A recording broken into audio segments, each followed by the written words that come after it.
I did go ahead and buy some NIO. I'm up $175,000 in my NIO, but I feel like I would have been up about $700,000 if I would have bought it just a little bit earlier when you guys started to kind of surface this opportunity, and I regret it.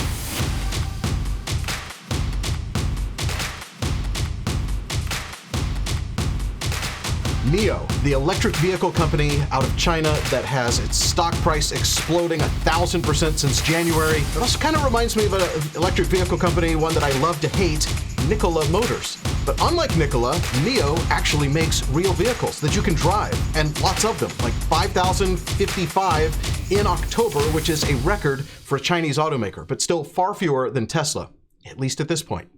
NIO is also more like Tesla when it comes to technology and battery development. They have a 100 kilowatt battery and a unique subscription-based model and self-driving technology. So could NIO be the real deal? Could it be the next Tesla? Maybe even bigger than Tesla?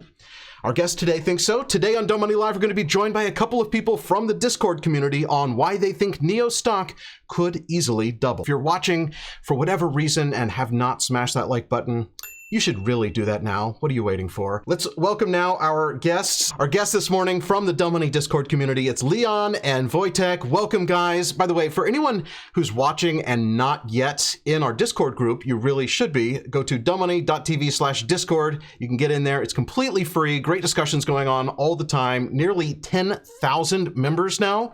And Leon is one of our head moderators there on Discord. Leon, Wojtek, so good to have you with us. Wojtek right now joining us from China right now. Thank you for surfacing this and pushing for it in the Discord group, because I was late. I was really late to read kind of your research. I regret it. I will say that our Discord group has made me about $4 million this year, $4 or $5 million this year. But I think it's also, I could have made twice that much. I could have made 9 or 10 million this year off of Discord if I would have paid more attention to it earlier, right? Earlier, exactly. And I was just looking. On me, but listen, thank you guys for the research you've done. I can't wait for you guys to share this. Chris, you were saying that you would have made a lot more money if you had paid attention to this earlier. The report that Leon posted to the Discord group is dated September 29th, 2020. That stock has really gone up a lot since that date, less than 2 months ago. They've been discussing this even before the report, Dave. Can I just say before we get into this, we need to focus on, we're not fundamental traders, we're not technical traders, we are social arb traders. So what I need to know, what I need to figure out during this episode, and the questions I'm going to be asking you guys is, do we think that the market is underestimating NIO right now or overestimating it based on your social intelligence? That's what I want to know. Like, that is what I'm honing in on today.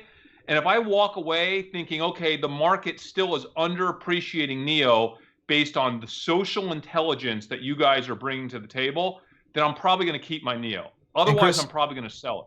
Chris, a quick recap for everyone who has not read this report that's on Discord. Their general thesis for NIO is the Chinese market is huge. It's eventually going to expand beyond China. NIO has a unique battery as a service model. The Chinese government is pushing hard for clean energy. And all of the social signals that they've seen to this point show NIO completely being the winner here. And Leon went so far as to pay to have hundreds of messages on the Weibo message board translated from Chinese just so that we could understand the sentiment of NIO better. Leon, tell us, what did you find in those messages? Most of those messages, they were like from different users, from like 300,000 followers to a little girl with like 63 followers and saying her boyfriend is buying her a NIO, she's happy. But the first wave of badges, like all positive.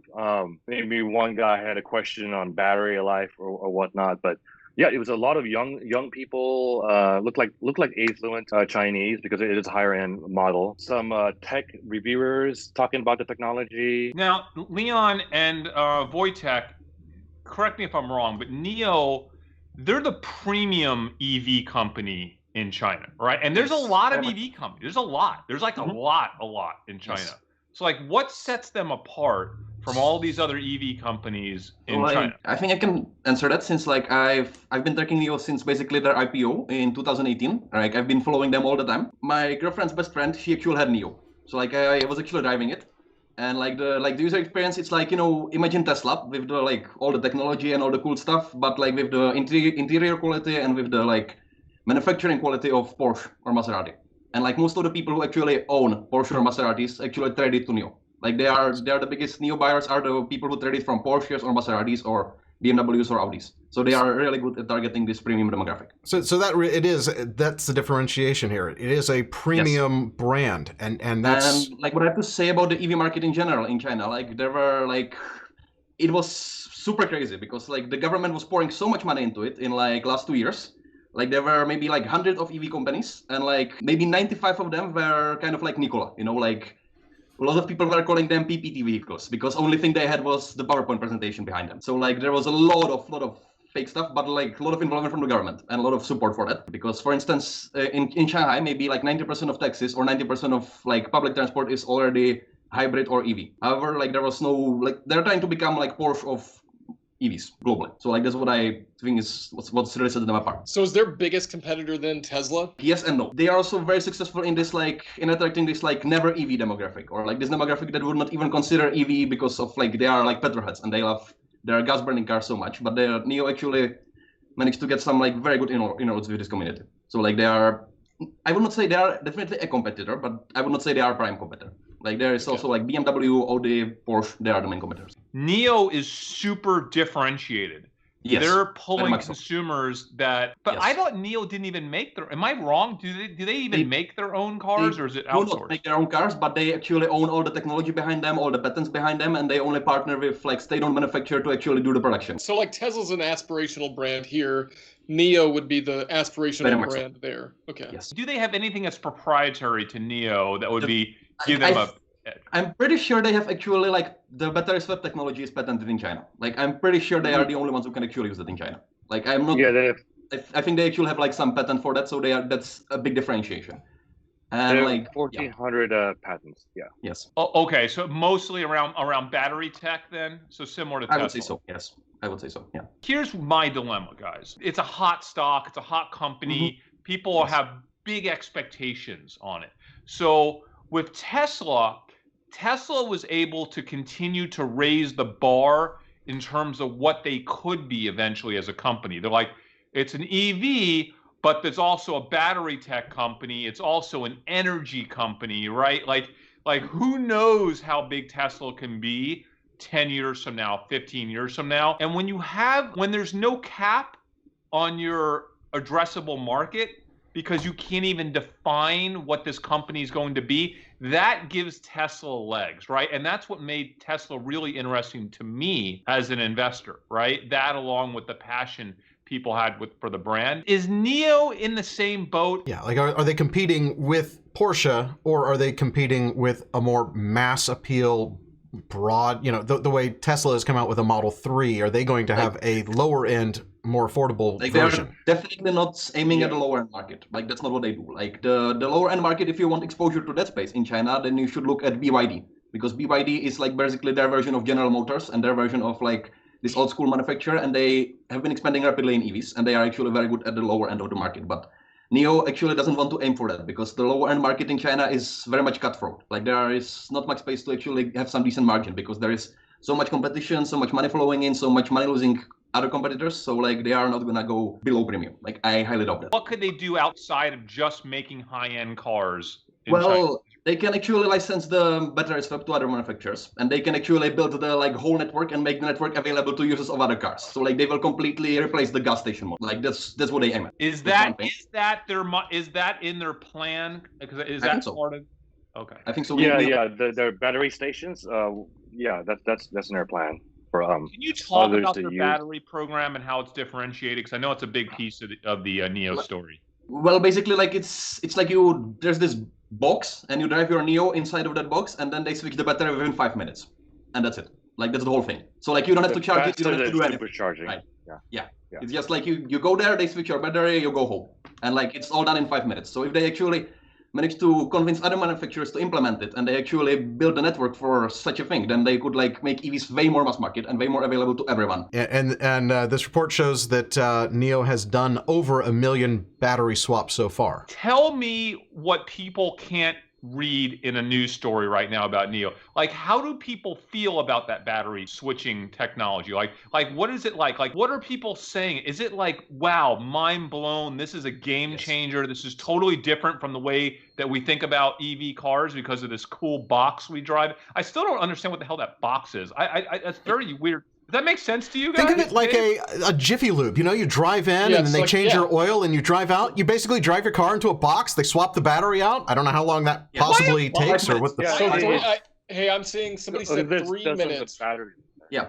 3 to 5 minutes, yeah, that's the usual thing. I'm just trying to figure out what problem that solves, right? Because the whole point with the EV is that you never have to go get a charge because you just charge it in your garage overnight. The only time you would ever need to go get a charge is if you're like traveling long distances. Because you don't need to keep that in like your home. You don't just have a garage. Yeah, talk about it's the market be parked somewhere overnight, right? And you just plug it in. I mean, I don't see the issue. Is that an option? Can you do that as well with NIO? You can. Yes. They have the chargers where you can plug in, like Tesla. I actually get the appeal of that. I kind of think that makes sense because think about how many times you know of people who have a Tesla that are driving to their lake house and halfway there they have to stop at that place and wait 30 minutes before they can continue, right? And let's talk about the risk factors. Let's talk about the Citron report. Have you guys read the Citron report? I gotta let my cats out of the room. Hold on. Yeah, so I think their price target of 25 is a little insane. They did the same bearish report on Peloton, saying it's going to go to $5 or something like that. So yeah, I'm not too concerned with the Citron report. And I think Votech should definitely talk about the university thing later. But for me, you know, like as I see the short NIO argument, to me, it's very much the same as short Tesla argument, right? It's all about the valuation, all about the hype, all about that stuff. So like the argument for shorting NIO is exactly the same as shorting Tesla. Like, I mean, there's no big differentiation. Like, it's exactly the same argument. Yeah, I mean, I don't think, but here's the difference, right? Is that, you know, you look at the valuation between Tesla and the valuation of NIO, Tesla's a lot easier to get to, right? It's like 9 times sales, to where you're looking at NIO is like 17 times sales, which, you know, maybe, you know, Chris doesn't care about, a lot of people don't care about, but eventually there are investors that do care about those things. And so they have to have growth to sustain to be able to justify that valuation. Right. So if they're continuing to grow at a huge rate, then yeah, I think they can support that stock price. You know, there are a lot of us Tesla fanboys, which I halfway consider myself to be now, that we feel that Tesla has maybe the best chance to be a leader in driverless technology and driverless cars. Now, I'm going to throw it back on you again. Okay, let's talk about driverless technology. Where is NIO? Because I think unless you can make a case that they can be an infrastructure, a dominant player when it comes to EV infrastructure, right? Like the battery switching technology and the boxes, right?